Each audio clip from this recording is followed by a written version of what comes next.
हमारी आज के क्लास में हम लोग जो है वह एक लेखक डैनियल डिफो के द्वारा लिखी गई एक नॉवल रॉबिन्सन क्रूसो का एक छोटा सा पार्ट के बारे में हम बात करेंगे। Robinson Crusoe discover a footprint. Robinson Crusoe को एक पैर का निशान मिलता है।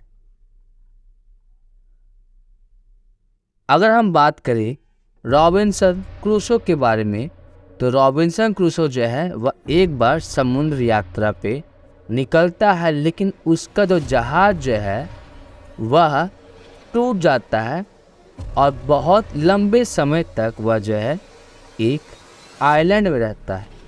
एक दिन उसे जो है वह रेत पे एक फुटप्रिंट मिलता है और उसके बाद क्या होता है वह हमें स्टोरी पढ़ के पता चलेगा। एक दिन की बात है, रॉबिन्सन क्रूसो बोलता है मैं जो है वह मेरी बोट की तरफ जा रहा था और मुझे बहुत ज़्यादा आश्चर्य हुआ कि मुझे रेत के पास किसी के पैरों के निशान मिली। मैं थोड़ा आश्चर्यचकित हो गया। मैंने सुना, मैंने चारों ओर देखा, लेकिन मेरे चारों ओर ना मुझे कुछ दिखाई दे रहा था और ना ही कुछ सुनाई दे रहा था। तो मैंने क्या किया, मैं एक ऊंची जगह गया और वहाँ से देखने की कोशिश की। मैंने समुद्र के किनारे के जितने भी एरिया थे सबको देखा, लेकिन उसका कोई फायदा नहीं हुआ। मुझे और कोई भी पैरों के निशान नहीं मिले।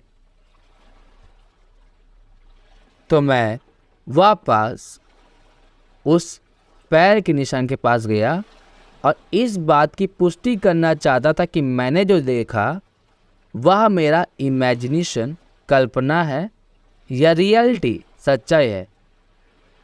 लेकिन मैं गलत नहीं था। वह रियलिटी में किसी के पैरों के निशान थे, पैर के लंबे लंबे और बड़े निशान। मुझे यह समझ में ही नहीं आ रहा था कि वहाँ पे उस पैर का निशान आया तो आया कहाँ से। और मैंने बहुत देर तक इसके बारे में सोचा। जितना ज़्यादा मैं इसके बारे में सोचता उतना ज़्यादा मैं और ज़्यादा कंफ्यूज हो जाता और अंत में मैं डरा हुआ अपने घर पहुंच गया। और मेरे पीछे जो है वह 2 और 3 कदमों के और निशान मुझे देखने को मिल रहे थे। और मुझे लग रहा था, मैं इतना ज़्यादा डर लग गया था, मैं इतना ज़्यादा डर गया था कि मुझे झाड़ी पेड़ हर जगह मुझे लग रहा वो ना कोई आदमी है। जब मैं अपनी गुफा में गया जिसे मैं अपना कासल राजमहल बनता हूँ, तो मैं उसके अंदर गया और मुझे ऐसा लग रहा था कि कोई मेरा पीछा करता है या फिर कोई मेरा पीछा कर रहा था। मुझे यह भी याद नहीं है कि अंतिम बार मैंने कब सीढ़ी का इस्तेमाल किया था और कब मैं एक गड्ढे से, जिसे मैं अपना दरवाज़ा बोलता हूँ, वहाँ गया था। मैं जितना तेज़ हो सकता था उतनी तेज़ी के साथ मैं अपने घर गया और मुझे उस रात नींद बिल्कुल ही नहीं आई, क्योंकि जब जब मैं उसके बारे में सोच रहा था, जो मैंने सुबह देखा था फुटप्रिंट्स को, पैर के निशान को, मैं और भी ज़्यादा डर जाता। मैं बार बार यह सोच रहा था कि शायद कहीं दूर से एक छोटे से बोट में एक सैवेज आया होगा। सैवेज नरभक्षी जो इंसानों के मांस को खाता है। तो मुझे लगा कि शायद कोई नरभक्षी आ गया होगा, लेकिन मैं खुशकिस्मत रहा कि मैं उस समय समुद्र के पास नहीं था। लेकिन क्या हो अगर उस सैवेज ने, उस नरभक्षी ने मेरे बोट को देख लिया हो।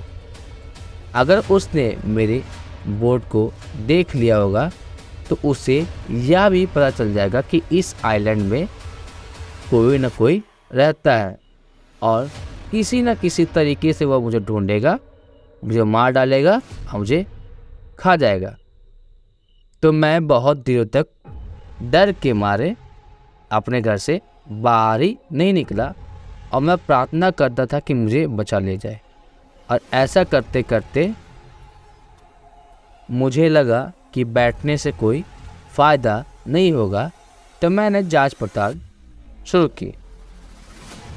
लेकिन जैसे जैसे मैं बाहर जा रहा था ढूंढने के लिए, मैं बार बार पीछे देखता था क्योंकि मैं अभी बहुत ज़्यादा डरा हुआ था।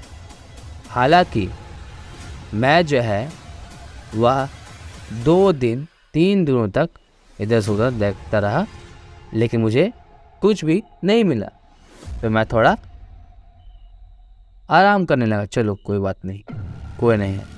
तो मैंने क्या किया, मैंने दोबारा निश्चय किया कि वापस मैं जो है वह समुद्र के पास जाऊंगा और इस बात की खोज करूंगा कि वह फुटप्रिंट, वह पैर का निशान था तो था किसका।